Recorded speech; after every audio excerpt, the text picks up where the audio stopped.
I'm Rich Mannison, and this is my pawn shop. I work with an old guy and my son, large boss. Everything in here has a story and a price.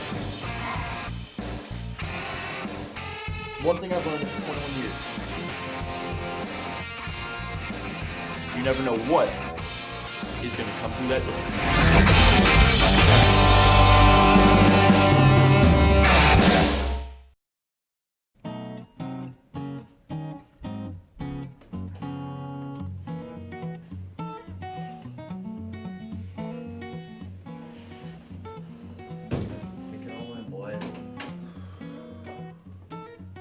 So this is it, huh? It's work.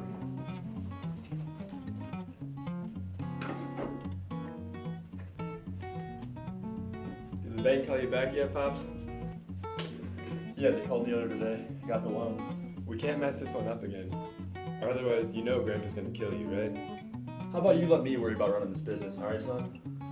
Ever since Grandpa handed over the family pawn shop to my dad, we've been having a little financial trouble over the years. We had to move out of our shop in Las Vegas to rent a smaller place. My dad isn't the best judge of price, so he's bought some pretty dumb items for a ridiculous amount of money over the years. This money should be enough to get us back on track. Once we buy a few hot ticket items and turn a profit on them, we'll be able to pay the bank back in no time. Okay, if you say so, Dad. Hey guys. Oh, is this a bad time? What do you want, Chumboy? Rich, I was just hoping I could talk to you, maybe in private. Just spit it out, Chum. Well, I've been working here for almost 13 years, and I've had to watch the intro almost every time I watch Pawn Stars, and it hurts me that I'm never in it. So I was just hoping if maybe... Get out of here, Chum.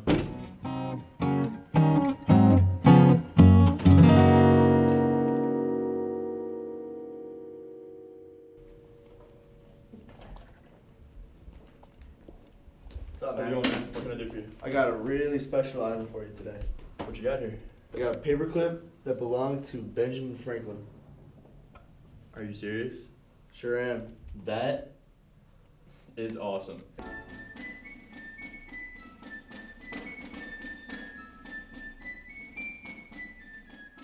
Tell me about this thing, man. Well, story is that this has been in my family for generations.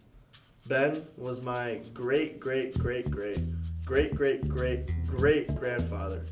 Legend has it, he's used this paperclip to keep track of the Declaration and the Constitution.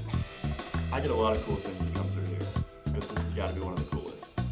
I just happen to be a huge paperclip nerd, so if this turns out to be legit, it could be big.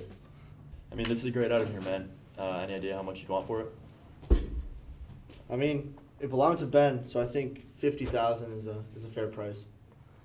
Look, man, that could very well be a fair price, but I couldn't tell you that whether that was fake or not. Let me call a buddy of mine, we'll get him in here, and we'll move on from there. How about that? Alright, sounds good. I'm excited to see what the expert has to say about my paperclip. I'm confident that it'll be positive and we can get a deal done. Hey Rich, how's it going? How's it going, man? I'm Johan Valier, owner of Historical Paperclip Emporium. The guys call me in whenever they have a question about paperclip memorabilia. So what do you got for me today, man? You know, we got Ben Franklin's paperclip here today. Wow, okay, this is pretty cool. This looks to be your standard circa 18th century paperclip model here. These were heavily used during the Continental Congress for clipping papers together. And stuff like that. If it belongs to Ben Franklin, then it could be worth thousands of dollars. Wow. So, right off the bat, this is a pink paperclip. It is a very well-known fact that in the paperclip community that Benny loved his paperclips to be pink. He talks about it all the time in his secret diaries. I haven't seen many in this good a shape. It's actually quite amazing. Let's see, if I look close enough, there should be an inscription. Yep, wow, there it is. In the original Elvish, too. Franklin had all of his paperclips inscribed with his name in Elvish, so it's an easy indicator to see if it's his or not. So, $1 million question, Johan. What's this thing gonna be worth today? Given the condition of the item and the fact that it belonged to the first president, You're looking at anywhere between 60 and 65,000. Woo! Wow, okay. Thanks, Chad. Hey, thanks for coming, man. Alright, man. What do you want for it? Yeah, I mean, you heard your guy. He said 55, 60,000. I mean, you know me, man. I love paperclip memorabilia as much as the next guy, but end of the day, it's just a paperclip. I'll give you 50,000 for it. Come on, you yanking my chain? That's it? This is a piece of history, man. At least 57.5. Best I can do is 55. Oh, come on, and let my fish die at home? At least 56. 55. Take it or leave it.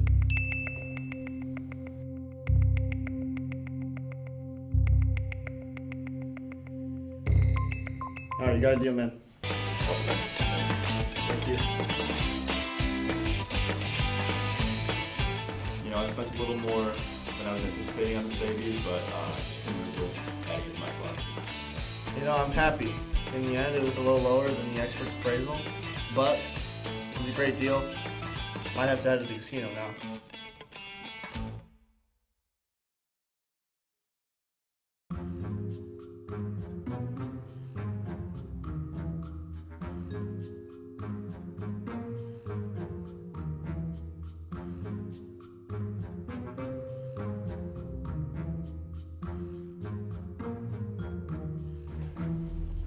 How's it going, man? Hey, Chum, you want to come take care of this for me and just try your best not to screw it up? Hey man, how you doing today? I got a pair of basketball shoes for you. Really? I love shoes. That belong to Michael Jordan.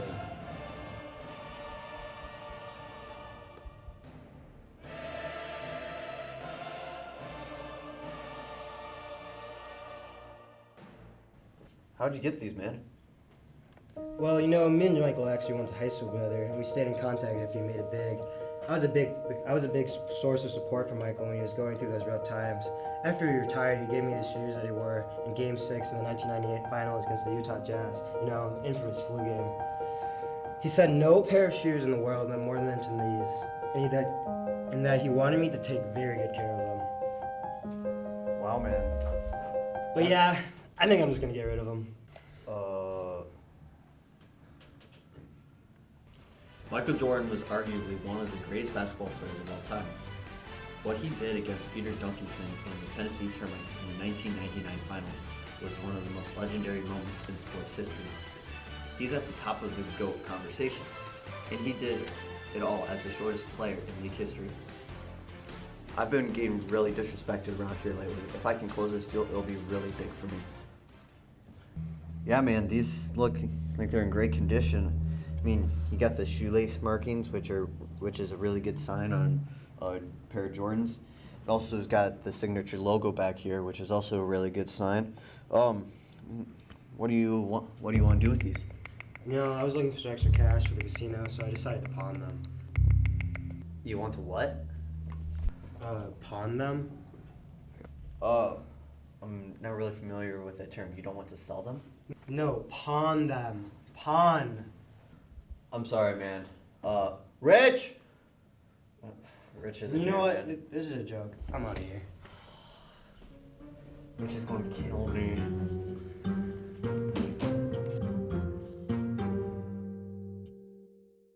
You what? I'm sorry, Rich. I was the only one in the store. You left. I panicked. I didn't know what else to do. Chum, how the am I supposed to get us out of debt when you're just throwing away opportunities like this? That could have been a big break for us. It's a pawn shop. It's a pawn shop. And you... Yeah, get the hell out of my face right now. And you can forget about being in the intro, too.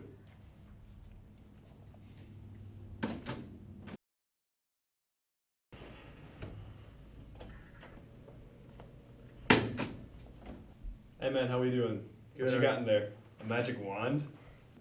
Actually, yes.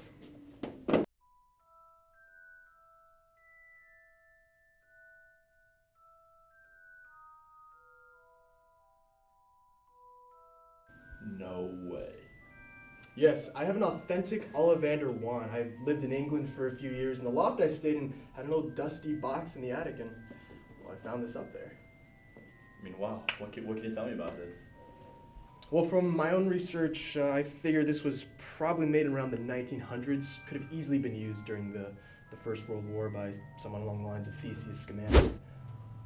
Yeah, when the Ministry of Magic passed the legislation that it was forbidden for the wizarding community to participate in the war, it was highly controversial. You hear about guys like Scamander who still helped out with the dragons in the Eastern Front, just for example, and it's quite amazing. I'm sorry. Are you guys talking about Harry Potter? Oh, does your son not know? Well, I mean, Harry Potter is part of the recent historical wizarding world. So, like, Harry Potter, the children's book. Son, I mean, Harry Potter he's real. For years now, I've been a part of MWBITHAOTWWOHP, or Muggles who believe in the historical accuracy of the wizarding world of Harry Potter. Basically, we believe the works of Rowling's to be historical documents that will reveal to us Muggles a hidden society. And this could be the big break that I need to get back on track. This is a joke, right? Please tell me you're joking. Listen, son, I have business to attend to. We can talk about this later. Dad, come on. You can't be serious right now. This is a toy wand, like a toy for children. Harry Potter is not real, I'm sorry. Son, please let me handle this. I'm sorry about that. Do you mind if I bring in a buddy of mine? He actually knows a lot about this kind of stuff. Of course, that's fine, man. Great, thank you, man. Hey, Tony!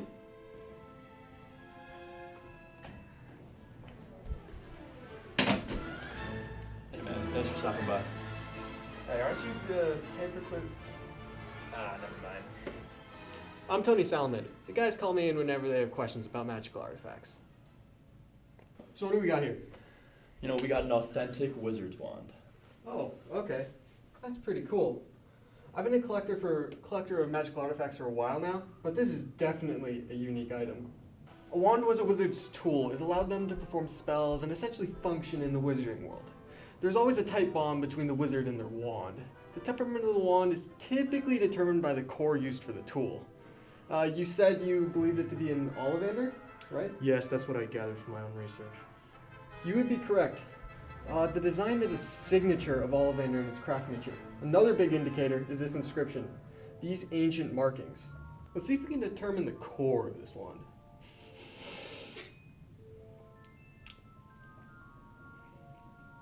Yep, I believe it's definitely cored with thestral hair.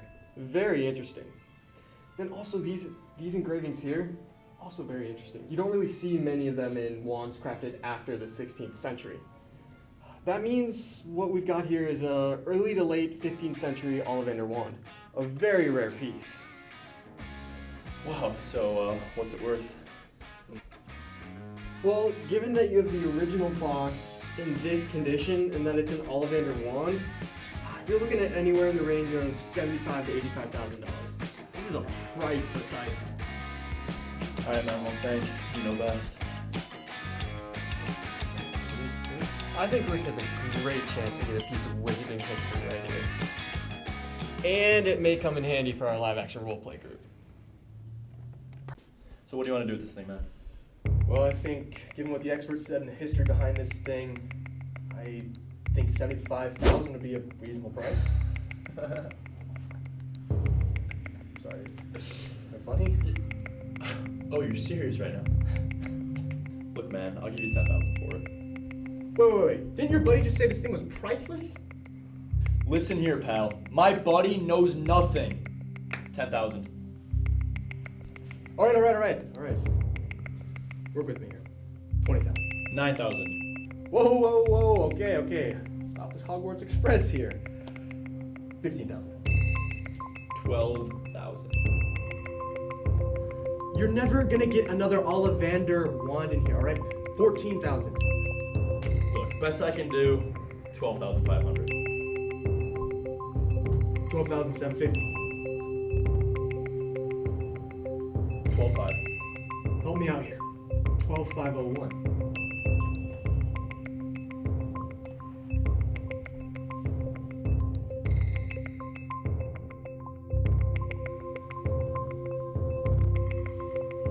Alright, man, you got a deal. You know, it was a lot less than I was hoping for, but I'm walking out of here with more money in my pocket. I think I'm either gonna hit the casino or literally burn it in my fire pit.